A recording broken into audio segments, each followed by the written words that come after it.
their heads and stuff like that. I said, am I dead? The person that owned this money is alive.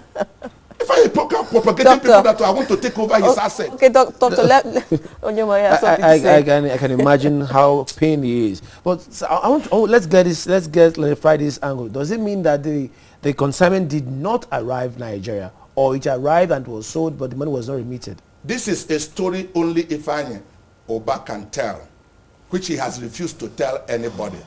But our conclusion is that this consignment did not arrive. Our conclusion, and from the way this game had played, is that he connived with the vessel owner and sold these goods offshore. Okay? That's because we didn't see if this consignment come. He will follow the normal procedure. The agent Vibra Venture would have followed to go and load it. Even he didn't follow him to load it, if he has brought it on his own, he would have sold it and the proceeds would have been in the bank. But to make this matter worse, Ifeanyi had claimed SDN, sovereign debt note, on this 4 cargo that we did not see, worth over 5.something billion. So he went ahead and have 2 sons-in-law for 1 daughter. That is not my concern. If government is not willing to hold him for any illegal thing, at least I can be alive for hard work that I've done for 38 years to see if I destroy it for nothing. All right, Doctor, you obviously are very, distressed about this and really angry. And I must understand your pain, having worked all your life to get to this point. Now, a lot of they say your reputation, Ifeanyi Uba's reputation precedes him, and a lot of people have actually accrued him as intellectually shallow and has no business acumen whatsoever. Of course. Now, all this, commentaries coming from different people and even banks about Ifeanyi Uba, knowing all of this that you knew and seeing the downward trend of the business, from pillar to post, always asking people for help. Yeah. One would wonder that, like you say, you're a risk taker. One would wonder what were the palliatives you kept aside for this sort of event. Let me make it clear, like I said, I never really get to know Ifeanyi in that depth knowledge until this business happened. It's just like you meet somebody and everybody is saying uncomplimentary things about that person. Yes. I like to give people benefit of the doubt. Growing up as a young man, I am somewhat less stressed. If you see me driving a bike, you think I'm going to die the following day. But there was something in me trying to discover itself. So I felt Ifeanyi was in that position. Okay? The way I have viewed life is that somebody needs to play a role in somebody's life. And I've always believed that our life is only worth living if you can help somebody. Please understand where I'm coming from. This guy standing here has a first-class blend. If I've gone to school, I never believe I would have made anything less than first. My father died and nobody was able to pay for my school fees. I stopped in a school in elementary 3. And see where you are today. But I refuse to give up on myself. My idea is that what happened to you does not matter but what happens in you. I determined that I'm going to make success out of life. When I met Ifeanyi, I said, all the things, I said, Ifeanyi, your name is Ifeanyi, means nothing is impossible to God. My name is Madabuchukwu, man is not God. When I finish with all the people that say evil thing about you, they are going to take back their words. I never believed this guy will stab me at the back. Okay, Doctor, let me ask you this now. What steps have you taken to ensure that Ifeanyi Uba fulfills his obligation to you and the bank? That's what I've done. Of course, Ifeanyi, I am the primary obligor to the bank. But as smart businessman as I am, I also put some things in place. One of the things I did, even though I borrowed on a negative pledge, I got Ifeanyi to guarantee this loan that I'm taking. I made him so that I can hook him in. So the bank can also go after him on official means, assuming if I cannot pay. Okay? I have the capacity, frankly, let's not make mistake about this. But Bill Gates cannot walk away from $150 million. Donald Trump cannot walk away. Aliko Dangote cannot walk away. Neither will Adenuga did. All these guys are 10 times, 100 times richer than myself. So I can't walk away from $150 million. And that's why I'm going to hunt. If any gold that entered Ifeanyi will enter me. Ifeanyi is playing a sympathy game. We want to take over his business. Oh, please. Listen, no, I want to make this comment. I'm a Christian. In the Bible days, if you can't pay your loan, your wife, your children become a slave to the man you are owing, he will lose everything he has if he doesn't pay me. I'm going to follow every constitutional right available to me. I will use it to get him to pay. I've sued him on his worldwide asset in London. I've gotten an interim judgment to go after the vessel. We have seized 2 of the vessels in South Africa. I'm tracing the remaining ones.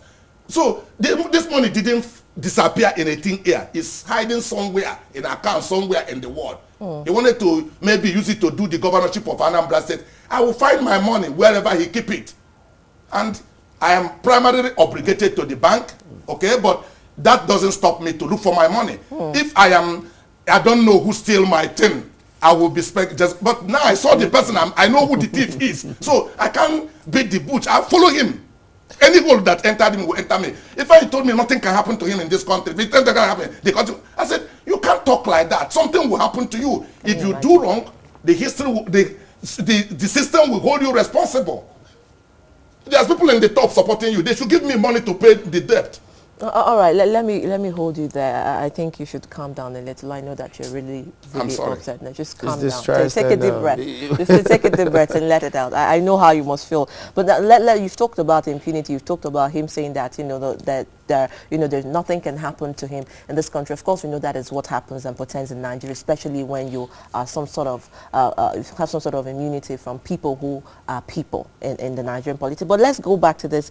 According to some reports, it was said that you went ahead and asked him to release 56.568.587 liters of petrol that was in his tank farm, right. and so that you could be able to sell this thing and pay back the bank. But he refused. Why do you think that is? That is up to him. In fact, he refused. There's this dedicated tank we have. As I speak today, we had about 56,000 liters of PMS inside it. But if I can, usual thing is that he will pay money and we will release that product for him to sell. He didn't pay.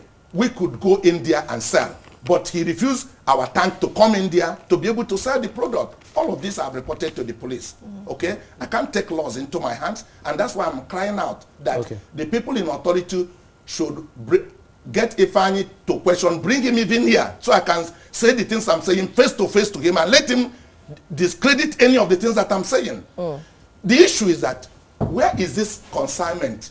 We are talking about the ones that is in the tank, because the total consignment we are looking for from him is over 180,000 metric tons of PMS, which is over $200-something million. Where is this consignment? Did the ship that carried it got sink?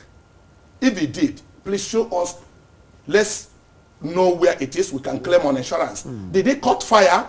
We will take the insurance company to go and show them there's an insurance cover on this so they can pay. Bank had bill lading. The original bill ladings are still with the bank. Which documents did they find used to clear this consignment if he did come to Nigeria? So you can see our conclusion that the consignment did not come to Nigeria. Because if he say he did come to Nigeria, then he must have forged documents to go and clear them. Okay. Because the original documents is still with the bank. Okay. Let me ask you this. This is Africa. We are Nigerians, and we are brothers keeper. Did you ever, at any point in time, reach out to people, others, statesmen, your community, where community he comes from, to reach out to them to see if you can settle this amicably? Initially, Ifeanyi asked me to please carry this clause for him. He told me, he said, if I can't pay you, I'll take my life. I give him to this. He seems initially committed to pay, because that was when, after this, when I now noticed he wasn't paying, I close up on him. I said, Ifeanyi, you can't do this. Then he said, okay, he will make arrangement to pay. But I've been hearing this story. So I said, okay, what do you have that you can give me so I can hold as a comfort? When he opened the LC, the cargo, the PMS supposed to be the guarantee for this means of repayment. But when we see now that these goods are not coming, obviously something had happened. That was when he gave me some of his vessels. I had some of his vessels, sign off on it to me. Some of his tugboats.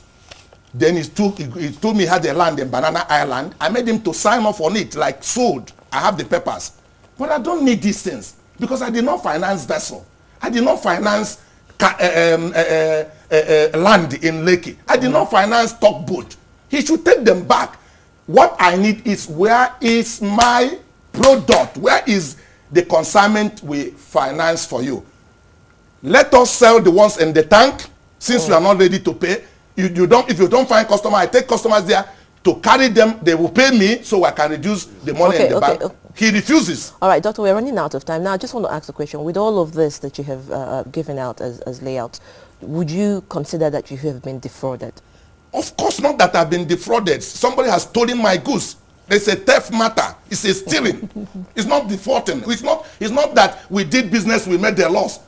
Somebody stole the consignment that we finance. We have a bill. It's an offense against the state. It's an international criminal act. All right, I'll hold you to that. An international criminal act, Dr. Maduka has called it. And you would wonder, you know, when a brother's keeper becomes a brother's killer, this is what pretends. And it's unfortunate. Now he has said he's been defrauded. So the question, betrayal or fraud, I do know that you know the answer. We've been looking at Cosmas Maduka versus Ifeanyi Uba. Perhaps Ifeanyi Uba would have something to say, reply to this, and come to the aid of his personality and character. But anyway, that's all we have time for now. We'll take a break and we will take Pan Africa. Stay with us.